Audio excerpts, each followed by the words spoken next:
Lemoine s'est relevé. On n'avait plus que Sagan et Grifko à l'avant. Et puis au kilomètre 30, 23 coureurs sont partis en contre-attaque derrière les deux hommes de tête, Sagan et Grifko. Alors est-ce que je vous les donne les 23 qui sont partis en contre-attaque ou est-ce qu'on attend un petit peu, Guillaume? Chiche.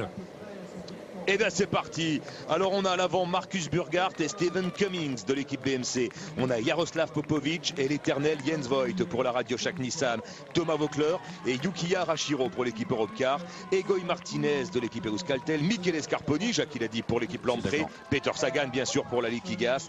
David Millar et David Zabriskie pour l'équipe Garmin. On a Jean-Christophe Perrault de l'équipe AG2R La Mondiale qui est aussi à l'avant. Fabrice Jean Desbos pour l'équipe Sorsojason. Johan Orache pour l'équipe Katusha. 3 coureurs de la FDJ Big Mat, Sandy Kazar, Yevgeny Utarovic et Mathieu Ladanius. On a Luis Leon Sanchez pour la Rabobank. 2 coureurs de l'équipe Saxo, Carsten Kroon et Mikhail Morkov, l'ex-meilleur grimpeur du Tour. Dimitri Fofonov et Andrei Grifko pour l'équipe Astana.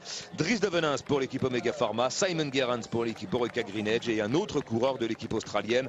Il s'agit de Matthew Goss, le sprinter. Voilà, 25 coureurs à l'avant. Et ce depuis donc le kilomètre 35. Ils ont désormais 6 minutes et 43 secondes d'avance sur le temps mené par les coureurs de la formation Sky. Pour l'instant, on laisse faire. L'avance est de 7 minutes. C'est la plus grosse avance enregistrée depuis le départ. Ceux de qui ont couru le Critérium connaissent le Grand Colombier. Est-ce un avantage, Jackie? Oui, c'est un gros avantage. Pas forcément pour la montée, mais surtout pour la descente. On l'a fait dans des conditions difficiles, un peu d'humidité. Aujourd'hui, ce sera plus sec, mais ce sera un gros avantage. Voilà, le premier grimpeur de la journée, avec évidemment les coureurs de l'équipe Saxo Bank, avec un certain Morkov qui vient marquer quelques petits points, lui, l'ancien porteur du maillot à pois. Alors il va falloir que vous me prêtiez un petit peu d'attention parce que c'est un petit peu compliqué. Ça a eu beaucoup de mal à se décanter. C'est d'abord un trio qui s'est échappé dès le 2e kilomètre à l'initiative de Peter Sagan, le porteur du maillot vert. Il était accompagné à ce moment-là de Cyril Lemoine de la Sorsojason et d'Andrei Grifko de l'équipe Astana, l'Ukrainien. Ces 3 hommes-là ont eu beaucoup de mal à creuser l'écart avec le peloton qui ne leur a jamais laissé plus de 25 à 30 secondes d'avance. Il y avait derrière de multiples tentatives de contre-attaque qui avortaient petit à petit. Ça a duré en gros 25 km. Le premier à se relever, ça a été Cyril Lemoine. Ils ne se sont plus retrouvés que 2 ensuite en tête, Peter Sagan et Andrei Grifko. Ils ont longtemps, pendant une petite dizaine de kilomètres, continuent à rouler tous les deux. Il y a un groupe de 23 qui est sorti en contre-attaque et qui a fini par rentrer sur les 2 de tête. 23 plus 2 égale 25. C'est le groupe actuel que l'on retrouve en tête. Et à partir de ce moment-là, l'écart s'est creusé avec le peloton. Mais il a fallu patienter pour cela plus de 35 km. Et c'est ce qui explique notamment que la première heure a été extrêmement rapide. On a couvert 49 km 800 dans la première heure parce que la course a eu beaucoup de mal à se décanter. Retour sur la route du Tour de France avec une échappée de 25 coureurs qui est partie en 2 temps sur la route de Bellegarde sur Valserine. 25 hommes qui possèdent désormais 6 minutes et 58 secondes d'avance. Un coureur de l'équipe Sorsojason à l'avance, c'est Fabrice Jean Desbos, déjà échappé sur la route du Dauphiné lors de l'ascension du Grand Colombier. C'était le mois dernier. On a également 2 coureurs de l'équipe Garmin, les 2 rouleurs de la formation Garmin, à savoir David Millar et David Zabriskie. On a également à l'avant 3 coureurs de la FDJ Big Mat, Sandy Kazar, Yevgeny Utarovic et Mathieu Ladanius, un coureur de l'équipe Rabobank, Luis Leon Sanchez, 2 coureurs de l'équipe Saxo Bank, Carsten Kroon et Mikhail Morkov. Pour l'équipe Astana, Dimitri Fofonov et Andrei Grifko, 2 coureurs qui se sont déjà échappés depuis le départ de Liège, il y a de cela 10 jours maintenant. 2 coureurs de l'équipe BMC, Marcus Burghardt et Steve Cummings. Alors la présence de 2 équipiers de Cadel Evans à l'avant intrigue Jackie Durand. On va voir si Cadel Evans prépare quelque chose, soit dans l'ascension du Grand Colombier, soit dans la descente du Grand Colombier, ou alors pourquoi pas dans la dernière difficulté du jour, le col de Richemont. On a également 2 coureurs de l'équipe Europcar à l'avant, Thomas Voeckler et Yukiya Arashiro. Egoy Martinez pour l'équipe Euskaltel, Michele Scarponi de l'équipe Lamprey, le mieux placé au général parmi les 25 hommes de tête.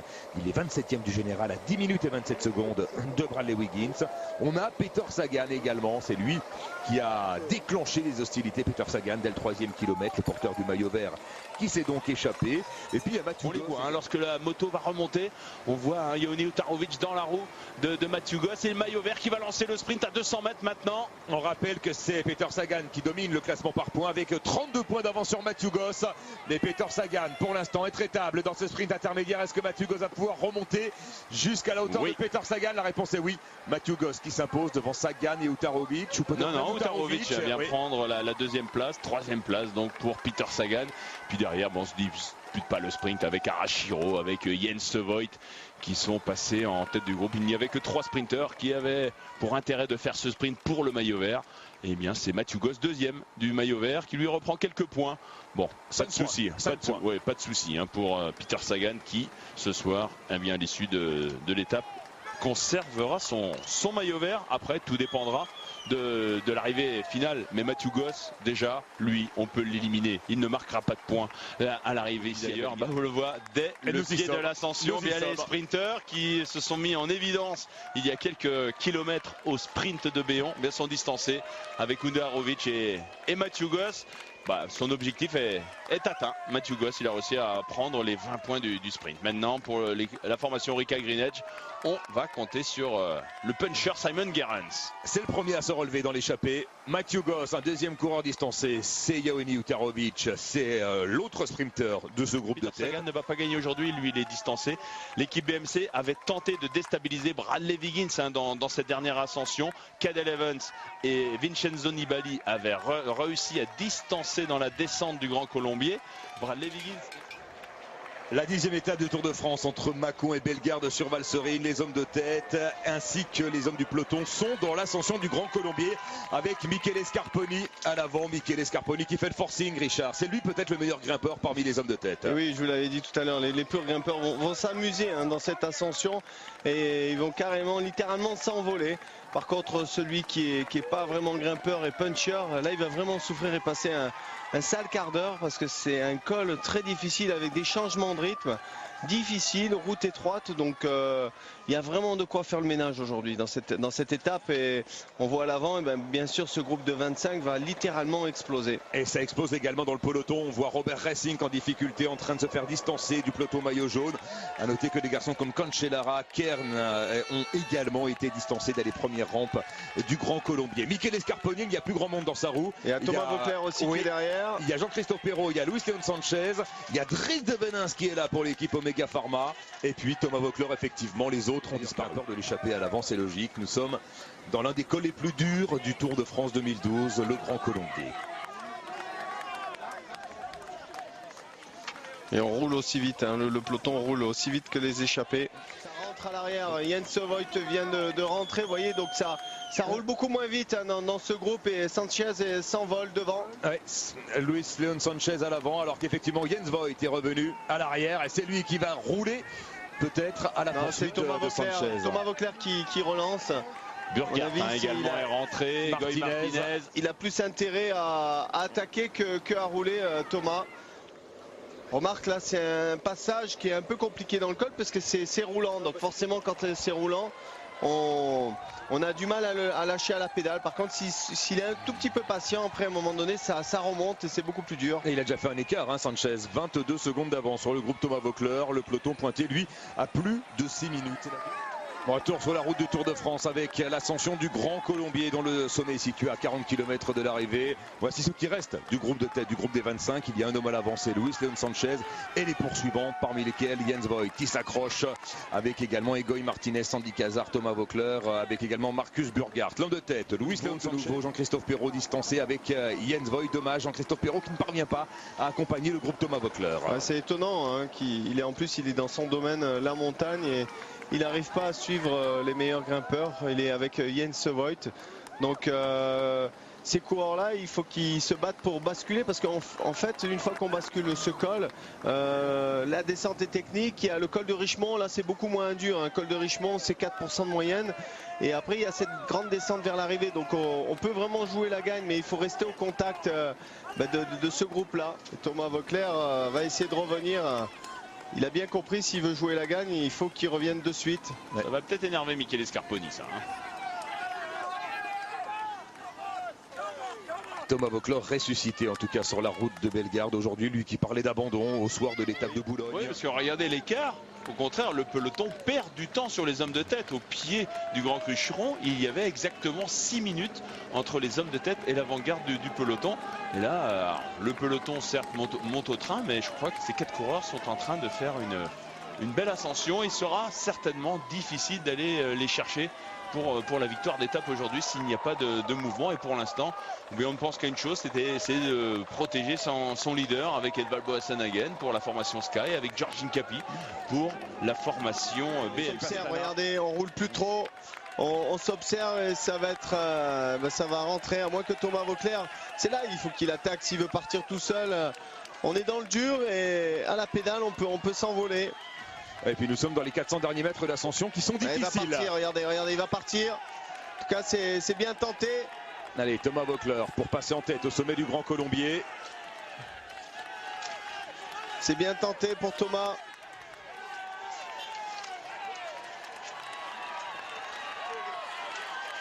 Thomas Voeckler. Alors c'est pour passer en tête au sommet. Est-ce que c'est une véritable attaque, ça, Richard? Ah oui, c'est une attaque pour passer en tête et pour aussi... Scarponi gère vraiment. Hein. Donc il va revenir au train.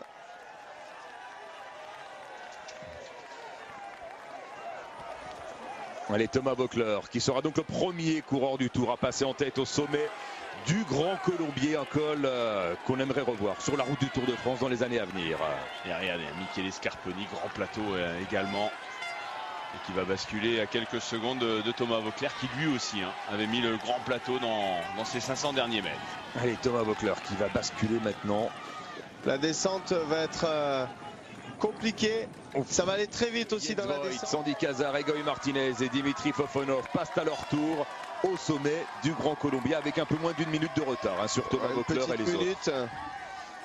Il y a une minute quand même. Il y a une minute. Alors Thomas Voeckler, lui, va marquer la bagatelle de 20 points en passant en tête au sommet du Grand Colombier. Intéressant si on se retrouve avec des garçons comme Pierre Roland, Van den Broek, Rein Taramae dans un groupe de contre. Ouais, par contre pas d'attaque de la part de Cadel Evans qui doit toujours avoir intercalé Marcus Burghardt. S'il doit attaquer, c'est dans la descente, il va attendre, mais c'est pas Cadel Evans là-bas qu'on voit en rouge. Non, c'est Taramae. C'est Rein Taramae. Voilà, Van den Broek qui bascule au sommet avec Pierre Roland, Rein Taramae, mais le peloton est tout de suite là derrière avec les coureurs de l'équipe Sky et Cadel Evans. Et on le voit.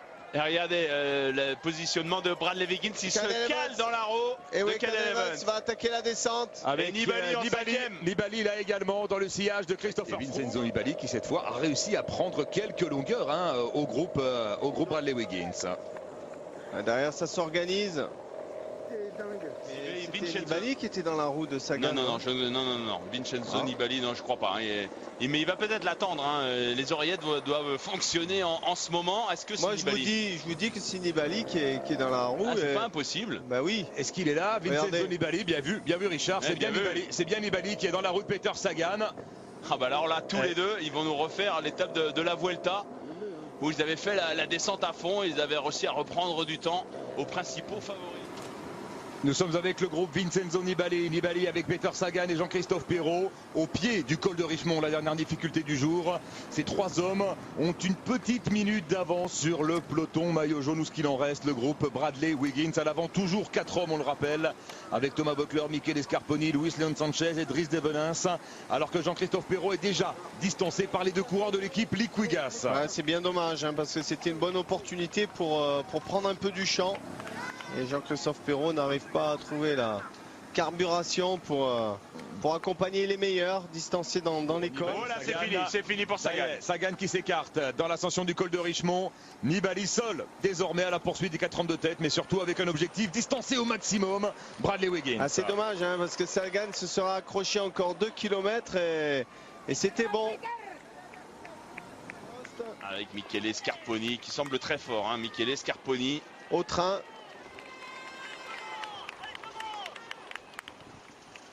Pour une éventuelle victoire d'étape, c'est vrai qu'avantage peut-être Luis Leon Sanchez et Dries Devenins également, qui aime ce genre d'arrivée en bosse. Lui qui se fait discret. Avec une arrivée avec un vent défavorable. Allez, Thomas Voeckler avec Michele Scarponi. Ce sont les deux plus les deux plus forts dans cette échappée lorsque la route s'élève.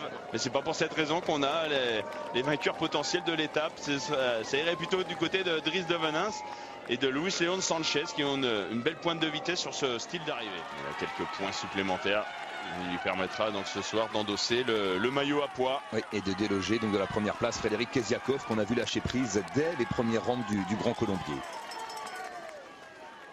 Pierre Rolland, 25e du général, à 10 minutes tout juste de Bradley Wiggins. C'est Jürgen Vandenbroek qui lui fait partie du top 10 au général et qui réagit. On l'a vu beaucoup bouger, Jürgen Vandenbroek. Oui, à 3 reprises, il a attaqué sur les pentes du Grand Colombier, mais sans jamais pouvoir faire de gros écarts. Pierre Rolland qui était ce matin 25e au général. Alors que va nous faire KD Eleven? Non, simplement prendre un bidon au sommet du col.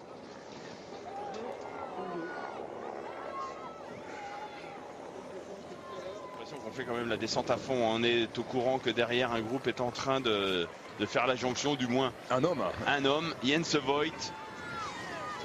Jens Voigt est seul ou pas? On nous annonce Jens Voigt, mais je ne sais pas s'il est en compagnie de... A priori il est seul, il est seul Jens Voigt. Alors le problème c'est que Jens Voigt il n'apparaît pas sur ce graphique, mais on nous annonce Jens Voigt à moins de 20 secondes des 4 hommes de tête.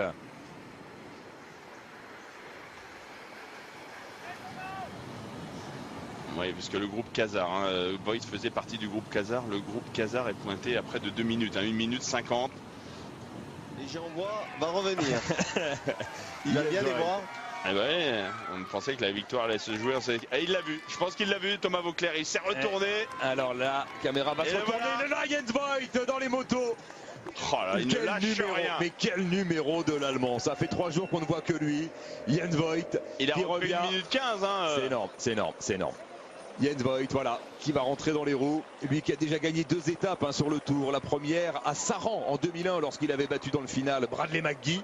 Et puis la dernière, c'était à Montélimar en 2006 lorsqu'il avait devancé Oscar Pereiro et Sylvain Chavanel. C'était la fameuse échappée qui avait pris une demi-heure au peloton. Il va en remettre une? Non, quand même pas. Il va rester dans les roues, là, Jens Voigt. Il a trop la bouche ouverte pour pouvoir en remettre une, à mon avis. Ce Voigt va attaquer encore une fois de plus et...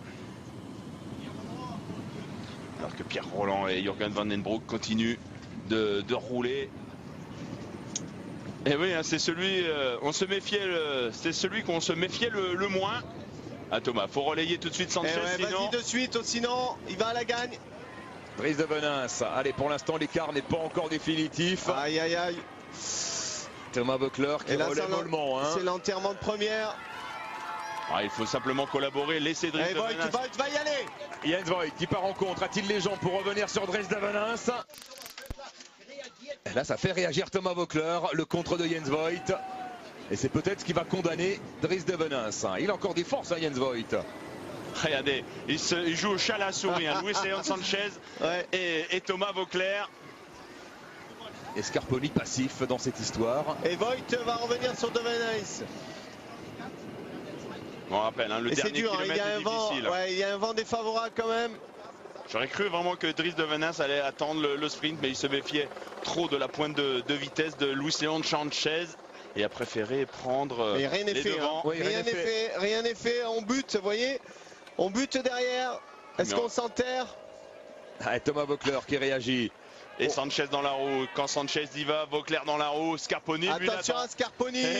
Moi je me méfierais de Scarponi dans le final. Que c'est dur ce final. Que c'est dur. Et c'est pas terminé pour Vauclair, Scarponi et Luis León Sanchez. Ils sont tous à une portée. On va rentrer à 2 km. Et même avec 15 secondes de retard à la flamme rouge, on peut revenir dans le final. Exactement. Parce que le final est très très dur, on l'a dit. Un sprint en haut, costaud. Allez, Jens Voigt qui brûle ses dernières réserves d'énergie là dans ce contre. Ils sont encore juste là. Et moi je me méfierais de Scarponi derrière. Qui se fait oublier, c'est vrai, l'Italien. Qui lui n'a pas une belle pointe de vitesse, mais en force. Il peut profiter des pourcentages de la dernière côte. Et surtout avec un peu plus de fraîcheur, parce qu'apparemment il n'y aurait que Vauclair et Sanchez à rouler derrière Dries de Venins et Jens Voigt. En tout cas, chacun mérite de l'emporter. Alors Dries de Venins avec Jens Voigt à une 50aine de mètres. Et puis le trio, Vauclair, Luis León Sanchez. Et il a accéléré, Voigt a accéléré, il va rentrer. On a l'impression que Voigt joue avec de Venins. Ouais, je crois pas. Je crois qu'il est... Si, on va le voir à l'image. Mais derrière, faut pas se relever complètement, hein, parce que si on est à plus de 30 Regardez, secondes... qui c'est qui revient comme ça? C'est Voeckler. C'est Voeckler qui revient sur Jens Voigt. Il a attaqué, il est reparti. Voeckler est bien parti pour l'emporter. Il s'est débarrassé de Luis León Sanchez, ça devait pas être facile. On n'a pas vu l'écart, cela dit, hein, entre Voeckler et Sanchez. Le dernier kilomètre bientôt pour Dries de Venins qui a attaqué à 3 km de l'arrivée. C'est chacun pour soi maintenant. Mais c'est un final avantageux à Thomas Voeckler. Alors où est Sanchez, où est Scarponi? En tout cas, Voeckler revient sur Jens Voigt maintenant. Et Voigt va s'arrêter de rouler de suite. Allez, Jens Voigt. Thomas Voeckler est revenu maintenant. Il y a toujours un homme à l'avant, c'est Dries de Venins. Oh là là, c'est dur pour lui, c'est dur. Un énorme braquet, hein, le Belge. Il a trop gros, il est planté. Et derrière, on aimerait bien voir où se situent Michele Scarponi et Luis León Sanchez. En tout cas, tout se passe bien pour Thomas Voeckler. Ah, il profite du sillage de Jens Voigt qui ne se relève pas. Et peut-être il a même pas vu Voigt, hein, que Voeckler était revenu. Allez, Dries de Venins qui va ça y revenir est. sur lui. Thomas Voeckler qui est peut-être le plus fort. Il s'envole vers la victoire. Thomas Voeckler, la bouche grande ouverte pour Jens Voigt qui ne pourra pas revenir. Et Thomas Voeckler qui déborde Dries de Venins. Dans le dernier kilomètre, personne ne peut aller chercher Thomas Voeckler. Ah, la seule menace viendrait peut-être de Michele Scarponi ou Luis León Sanchez. Non, ils sont battus. Ils sont battus, Scarponi et Sanchez, et Thomas Voeckler est en train de filer vers la victoire. La deuxième victoire d'étape français sur ce Tour de France après Thibaut Pinot à Port-Entruy. Ah, il s'est pas loupé, hein. Une première occasion et ça a fait mouche. Il était le plus frais tout simplement. Il était l'un des plus forts, on l'a vu dans l'ascension du Grand Colombier aux côtés de Michele Scarponi. Et ensuite, il y a eu ce marquage avec Luis León Sanchez. Le plus dur pour lui, c'était de se débarrasser du coureur de la Rabobank. Il a réussi à le faire un peu avant la flamme rouge. Et ensuite, va profiter de cette dernière ascension pour déborder dans un premier temps Jens Voigt. Et dans un deuxième temps, Dries de Venins. Allez, à 350 mètres, Luis León Sanchez. Et qui a passé maintenant Jens Voigt. Non, mais ça ne sera pas possible de revenir. Allez, 200 mètres pour Thomas. Qui se retourne. Lui qui était pratiquement incertain quelques jours avant le départ du Tour. Et qui va non seulement porter le maillot à pois ce soir, mais remporter une nouvelle victoire d'étape. Ici, une belle étape de montagne dans le Jura. Thomas Voeckler ne pouvait pas quitter ce Tour de France sans laisser sa marque, son empreinte. C'est désormais chose faite avec cette victoire d'étape ici à Bellegarde. En costaud, Thomas Voeckler va s'imposer. Et le maillot à pois pour compléter le bouquet. Thomas Voeckler. Allez, il est difficile ce final. Hein. On voit que Scarponi est au bout. Jens Voigt également. Dries de Venins est complètement relevé. Sanchez également. Et la victoire pour Thomas Voeckler ici à Bellegarde. Du soulagement, beaucoup de soulagement là dans le regard de Thomas Voeckler au bout de ce kilomètre interminable. Ah, quel épuisement, regardez. Scarponi qui en termine deuxième. Devant Michele Scarponi et Jens Voigt, l'Allemand, qui a encore réalisé un gros numéro pour aller chercher la troisième place. Le groupe Jürgen Van den Broek maintenant à l'arrivée, avec Pierre Rolland, avec Sandy Cazard, avec Fofonov, avec Egoy Martinez. Ils ne sont pas nombreux à vouloir attaquer le Bradley Wiggins. C'est bien Jürgen Van den Broek fait partie de ces coureurs qui avaient déjà attaqué dans le Grand Colombier. Il y a eu Nibali ensuite dans la descente du Grand Colombier, puis Pierre Rolland au sommet donc du col de Richemont en compagnie de Jürgen Van den Broek. Eh bien, et ça va leur permettre à ces deux coureurs de remonter légèrement au classement général. Ça va peut-être permettre à Pierre Rolland de remonter peut-être vers le top 20 au classement général. Et à Jürgen Van den Broek de remonter au moins une ou deux places au général. Et bien derrière, on n'est pas loin. Avec Cadel Evans, avec Vincenzo Nibali, Denis Menchov. Alors Cadel Evans qui se dresse sur les pédales. Qui va peut-être prendre quelques petites secondes à Bradley Wiggins. Alors que Sandy Cazard sprint pour aller chercher une place d'honneur. Ce sera la 6e place à l'arrivée pour Sandy Cazard. Et Pierre Rolland qui lève le bras parce qu'il le sait bien sûr que Thomas Voeckler a gagné cette étape ici à Bellegarde-sur-Valserine. Et derrière Chris Froome qui s'est positionné en tête avec Thibaut Pinot qui est toujours là, qui va essayer de prendre une place d'honneur sur la ligne d'arrivée. Allez, le sprint du groupe maillot jaune maintenant avec Cadel Evans. Nicolas Roche est là aussi. Fait des efforts Cadel Evans. Regardez Thibaut Pinot, pas au coup d'Akoun, mais chacun du côté de la roue avec Cadel Evans. Et à l'avantage du Français. À l'avantage du Français. Alors, Le gain est minime, hein. Le gain est minime, 56, ça fait 30 secondes de bénéfice pour Jürgen Van den Broek par rapport au groupe maillot jaune. Il remporte sa 3e victoire de la saison. Il avait remporté une étape de la Tropicale à Missa Bongo en Afrique et surtout la Flèche Brabançonne, une semi-classique belge de renommée internationale. C'était au début du mois d'avril. Voilà donc pour Thomas Voeckler, vainqueur ici à Bellegarde. À l'attaque aujourd'hui avec Peter Sagan dans un premier temps et Vincenzo Nibali ensuite dans la descente du col du Grand Colombier. Ce premier col classé hors catégorie sur la route du Tour de France 2012.